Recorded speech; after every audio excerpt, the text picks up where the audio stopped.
But the lot of ball think is lazy. Some become baby. So with it, it's 2DB vibing.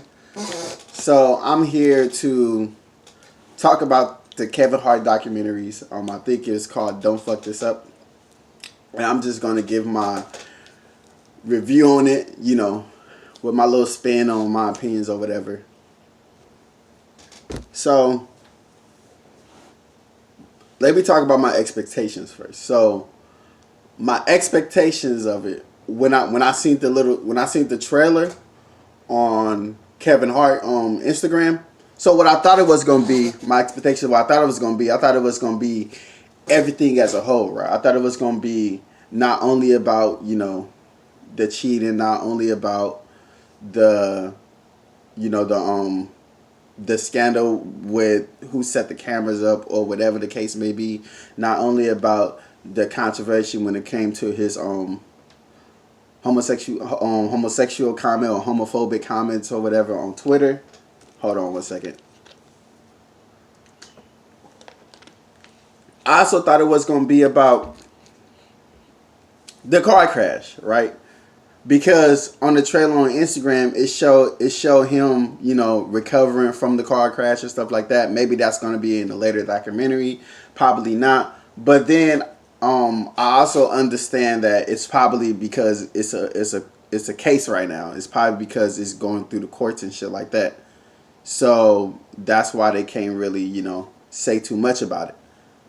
So but my whole perspective, I thought it was going to be him just clearing the air and dishing out everything. What I got, unfortunately, was, it was all over the place, man. It was extremely, like, to me, it looked like a big-ass flex. I'm not even going to lie. It looked like, it was like a flex of, like, let me tell you about my lifestyle, And it was a little bit of how he grew up, where he came from as far as a comedian and stuff like that. But I feel like most of it was more like a flex. Hey, let me get these actors in here. I'm trying to come up with this idea of a movie. So it was like some promotion stuff in there where they couldn't really say too much about the movies and stuff that they was doing. They couldn't really say a lot on who he was working with behind closed doors or whatever. But it wasn't what I thought it was going to be. I thought it was going to be just serious based off like everything that happened, So let me talk about stuff step by step. So I'm gonna name some stuff step by step. All the stuff that I found like was just weird, So the first thing will be about, his wife. And she was like, 3 strikes you out. She said something like that, which I was just wild about. I was just like wowed about, and it seems like, I don't know how that relationship is. Their relationship, it seems like a little weird to me.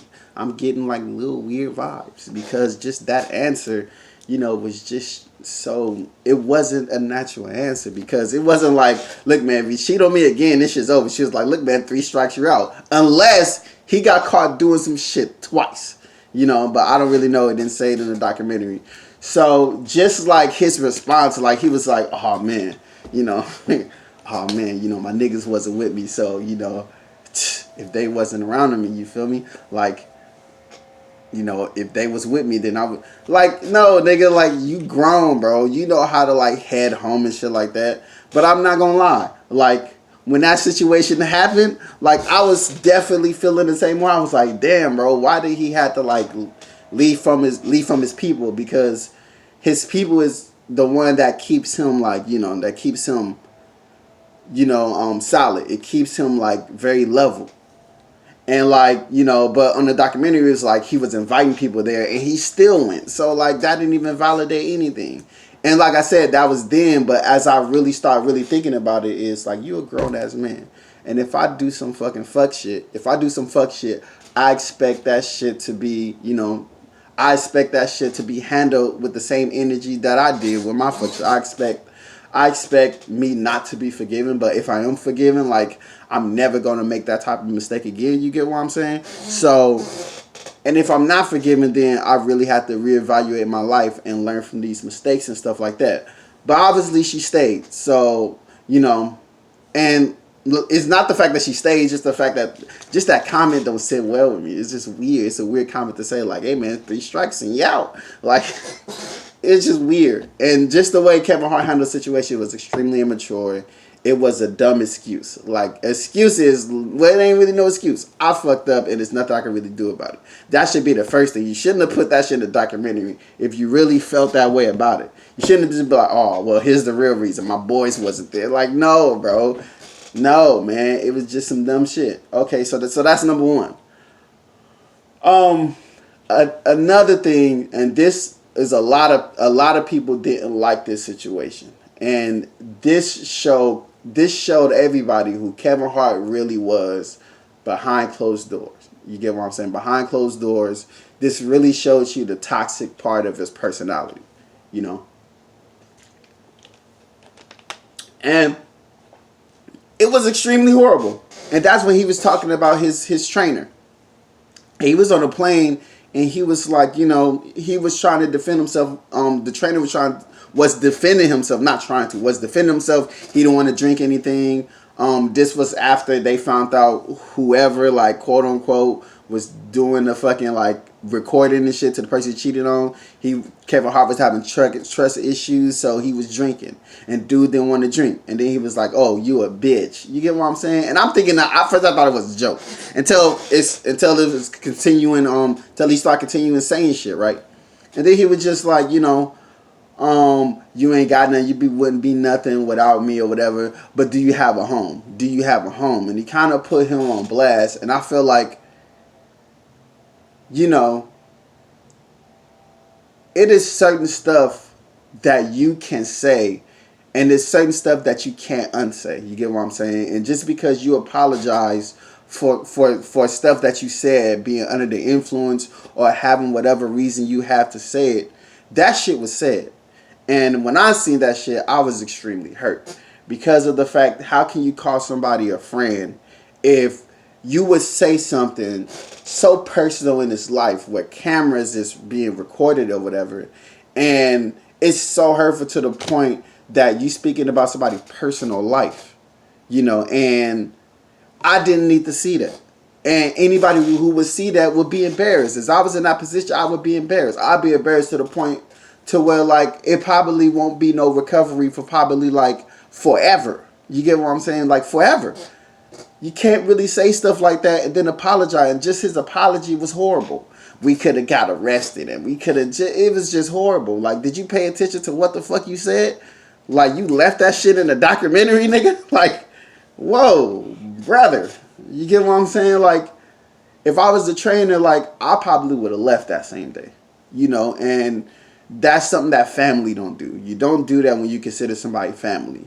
You can, like, you know what? I'm about to go take a walk. You can do all these things to avoid that because you're fucking grown. It's not like you're fucking 21. You fucking, like, you're 30 plus. You're 40 plus. I think he's 40.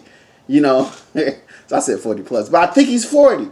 So it's no excuses. You have kids. You gotta have morals, bro. You gotta have morals to what you choose what to say and you choose what not to say, no matter how hurt you are or whatever. That trainer did nothing to you, bro. And that shit was horrible. Now, here's another part that I was just like, another what the fuck. When it came to like the slander of when he was slandering the gay community with the tweets or whatever, he already apologized for it, you know. But the thing is to apologize again, and then the Oscar was like, hey man, if you don't apologize, then you shouldn't do the Grammys. Now, in my personal opinion, for Grammys to do that shit is fucked up because it's like a power move. Hey, apologize or you won't get this one. So they didn't really care about the well-being or like the time that shit happened or like what was really going on. They cared about, you know, the chess move. They cared about the chess move. They didn't really give a fuck about Kevin Hart. They gave a fuck about their publicity and like how bad it would look if he still joined the Oscars without apologizing. So I feel like he shouldn't have did the I feel like he shouldn't have did the Oscars. Was I saying Grammys? I mean Oscars. He shouldn't have did the Oscars. right? Then he went on Ellen DeGeneres show and he kind of said the same thing. I already apologized before. And then she was trying to get him back on the show, and she didn't. What I was expecting to happen on the fucking documentary is to find out who the fuck did it. This was my whole deal. I thought it was gonna be a whole team to try to figure out why did this come out at this particular specific time. It felt like it was a fucking attack towards me because not only am I successful, I'm black. So they tried to use dirt on me just like they try to do a lot of people who's black, right? So I'm thinking that he's gonna go that way, but little do I fucking know. Then this is when I really start to know who Kevin Hart is. He was just like, I already apologized. But I apologized already. But I did this already. So it was like a stubborn thing. It was just like, bro, if people didn't hear you, just apologize again and know that you changed and stuff like that. But he just took it the wrong way. And then like his epiphany was weird. It was just like, oh, what I should have said is, I don't wish harm on I don't wish harm on, on anybody, like rather they're gay, straight, or whatever. I don't wish harm on nobody. I don't wish death on nobody and stuff like that. And I was like, what the fuck? A lot of people don't wish death on people with no matter the races, no matter sexuality, no matter nothing. So it was just weird, bro. That was just like the epiphany that he had. And it was just fucking weird. Like this documentary to me was a fucking waste of time, to be honest. And I'm just, it's corporate. It was a corporate ass documentary, and I would just say that. Unfortunately, I thought I was gonna get some like, he about to really get in some deep shit because like that shit was a fucking attack. And I feel like, the way that Kevin Hart moved now, I already knew that he was this homophobic person because he didn't move like that.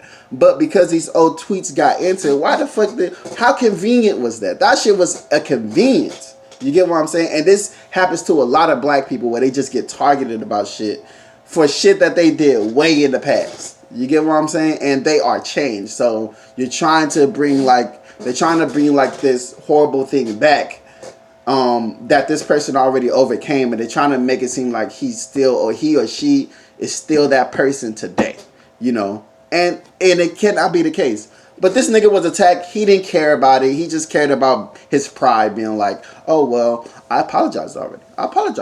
It was just fucking weird. This shit was weird. And like I said, it